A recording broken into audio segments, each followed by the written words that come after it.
Today we are starting question paper of MCOM 2015। इसमें दो parts में डिवाइड किया हुआ है, पार्ट ए एंड बी। हम पहले पार्ट वन को सॉल्व आउट कर रहे हैं, फिर पार्ट बी को करेंगे। पार्ट वन में पहले क्वेश्चंस को देख रहे हैं। इसमें पहला क्वेश्चन है शॉर्ट नोट्स लिखने हैं। इसका फर्स्ट टॉपिक है नेगेटिव पब्लिसिटी। इसके बारे में ऑलरेडी मैंने नोट्स वीडियोस प्रोवाइड कर दिए हैं। इससे पहली वीडियो नेगेटिव पब्लिसिटी पे थी। अब हम जो वीडियो करने वाले हैं वो है स्ट्रेटेजिक अलायंस के ऊपर। इसके बाद हम पढ़ेंगे काउंटर ट्रेड और गेट के बारे में। तो हम चलते हैं। स्ट्रेटेजिक अलायंस क्या होते हैं? ये नोट्स आपकी इग्नू की बुक के हैं, आप उनमें सर्च कर सकते हैं। अपनी बुक्स के अंदर ही आपको ये टॉपिक मिल जाएगा जो मैंने यहाँ पर दिखाया हुआ है। तो अलायंसेस बेसिकली होते क्या हैं? देखो, अलायंसेस क्यों बनते हैं? जब फर्म अपने आप को डेवलप करना चाहती है, इंक्रीज़ करना चाहती है, मार्केट शेयर्स को इंक्रीज़ करना चाहती हैं, ठीक है, तो वो क्या करते हैं? अलायंस बनाते हैं। जैसे कि दो फर्म हैं इन अलायंस में क्या होता है? जैसे कि दो फर्म है, दोनों ने क्या किया? पूल बनाया, ठीक है, दोनों ने क्या है? पूल बनाया, ठीक है। अब इस पूल में क्या है? इन्होंने अपनी रिसोर्सेज को उसमें इंट्रोड्यूस किया, ठीक है। और ये जो है जितना जॉइंट वेंचर करता है, जॉइंट वेंचर से भी कई गुना आगे बढ़कर है। जॉइंट वेंचर भी एक तरह का अलायंस होता है, ठीक है, पर ये स्ट्रेटेजिक अलायंस कहीं उनसे भी कई गुना आगे जाके बढ़ के होते हैं। जॉइंट वेंचर क्या होते हैं? जो स्पेसिफिक किसी प्रोजेक्ट के लिए कंपनीज मिलती है और फिर चली जाती हैं। पर यहाँ पर ऐसा नहीं, यहाँ पर उससे भी लॉन्ग टर्म तक वो आगे रहती हैं, ठीक है। यहाँ पर वो क्या करते हैं? एक दूसरे के लिए कॉम्प्लीमेंट्री बन जाते हैं कि भाई तू मेरी हेल्प कर, मैं तेरी हेल्प करूँगा, ठीक है।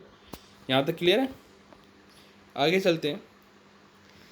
और ये किस लिए करते हैं? क्या देखो, जो आपका जॉइंट वेंचर तो शॉर्ट टर्म पीरियड के लिए होता है, ठीक है। बट हम स्ट्रेटेजिक अलायंस बनाते हैं तो ये कौन सा होता है? लॉन्ग टर्म पीरियड के लिए होता है, याद रखिएगा, ठीक है। ये कौन सा होता है? ये लॉन्ग टर्म पीरियड के लिए करते हैं स्ट्रेटेजिक अलायंस। और जानते हैं क्या फ़ायदा है स्ट्रेटेजिक अलायंस बनाने का? इससे बेनिफिट क्या होता है कंपनीज़ को? ज़्यादातर जो होता है, ये क्या होता है कि सपोज करो एक कंपनी है, ठीक है, और वो जापान की कंपनी है।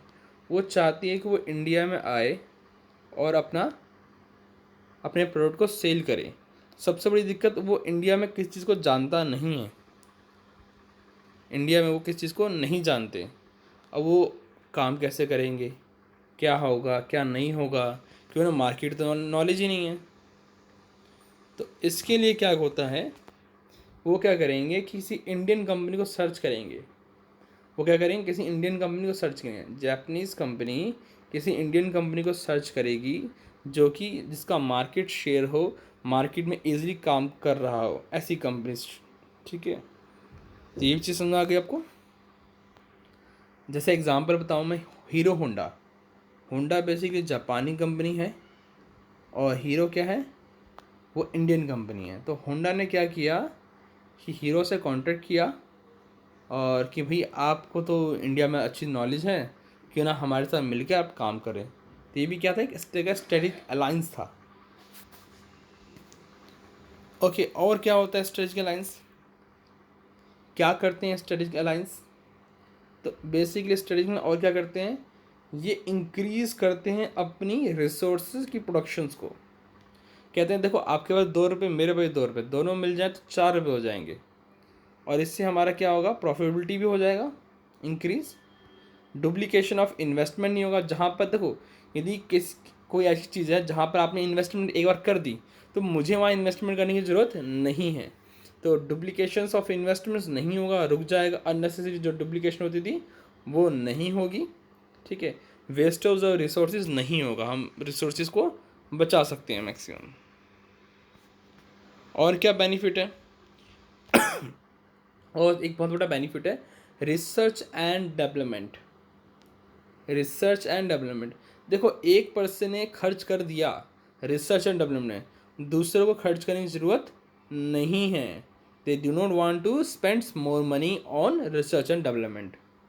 सपोज करो एप्पल आज इंडिया में आ करके सेल करना चाहती है, कहती है भाई हम तो प्रोडक्ट आप इंडिया में बनाना चाहते हैं, तो एप्पल अब आ करके यहाँ पर बहुत बड़ी इंडस्ट्री लगाएगा, पैसा लगाएगा, इंडस्ट्री बनाएगा, बिल्डिंगें खड़ी करेगा, बहुत पैसा लगेगा। वो कहेगा भाई बना बनाया मुझे मिल जाए, बना बनाया मुझे मिल जाए, मुझे ख़रीदना ना पड़े, इतना मेहनत ना करना पड़े। तो वो क्या करेगा, जैसे मोटरोला है उसके साथ मर्जर कर लेगा कि भाई काम करते हैं मोटरोला के साथ मिल करके, उसके पास सारा इंफ्रास्ट्रक्चर है, बस उसे थोड़ा इम्प्रूव करना है।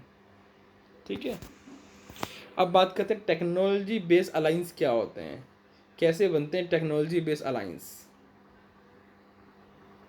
तो ये कैसे बनते हैं, बेसिकली क्या करते हैं, ये एक्सचेंज करते हैं, किस चीज़ को, टेक्नोलॉजी को एक्सचेंज करते हैं ये लोग। ठीक है, किस क्यों एक्सचेंज करते हैं, कि वो मार्केट को एक्सेस कर सके, जो भी जिस भी मार्केट में एंटर करना चाह रहे हैं उस मार्केट में वो एक्सेस कर सकें।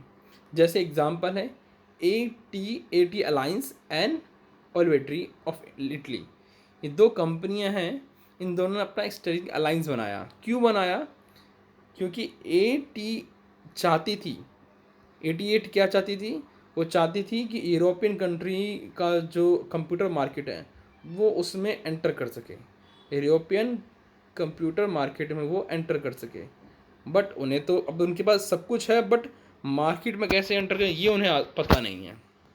ठीक है, और क्या कर सकती है दूसरी कंपनी, जिसके पास एक बहुत बड़ा ऑलरेडी शेयर है उस मार्केट का, उसे सब कुछ पता है मार्केट के बारे में।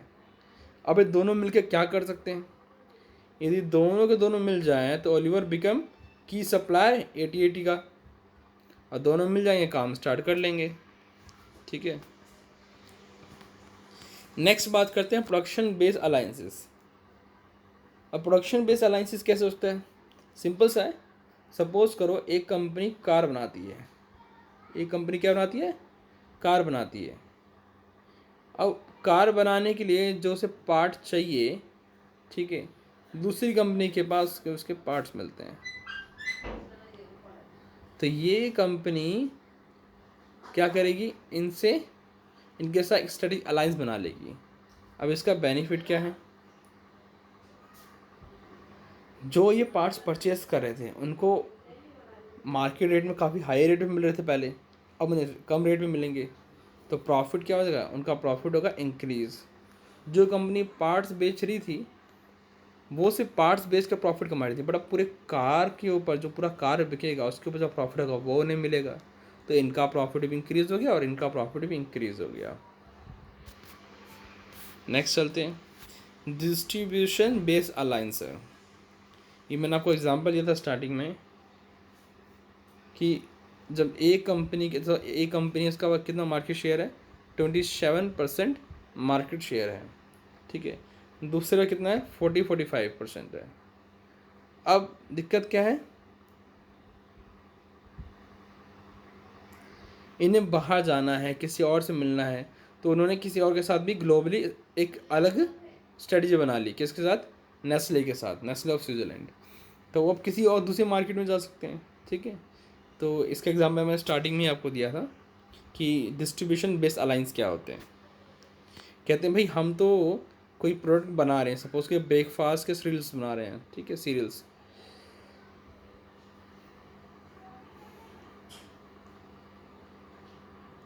तो ये अब दूसरी कंपनी के साथ जुड़ जाएगी और वो जो कंपनी वहाँ पर प्रोडक्ट सेल कर रही है उनके साथ मर्ज हो करके वो अपने प्रोडक्ट भी मार्केट में बेच सकती है। तो ये बहुत सारे बेनिफिट है डिस्ट्रीब्यूशन के अलाइंसेस के। कौन कौन से अलाइंसेस हमने पढ़ लिए, डिस्ट्रीब्यूशन बेस्ड अलायंस जहाँ पर दो ऑर्गेनाइजेशन मिल जाती हैं और मिल करके अपने सेल्स, अपने प्रोडक्ट को सेल करती हैं। ठीक है, और इसके बाद हमने पढ़ा था प्रोडक्शन बेस्ड अलायंस, हमने उसके बाद पढ़ा था प्रोडक्शन बेस्ड अलायंस जहाँ पर दो कंपनी मिलकर प्रोडक्शन करती हैं और अपने प्रॉफिट को मैक्सिमाइज करती हैं। फिर एक हमने पढ़ा था टेक्नोलॉजी बेस्ड अलायंस जहाँ पर वो अपनी टेक्नोलॉजी को ऐसा मर्ज करते हैं जिससे कि वो आसानी से सेल कर सकें। अपने प्रोडक्ट को उस मार्केट के अंदर। तो ये हमारा क्या था, स्ट्रेटेजिक अलायंस था। Thank you very much.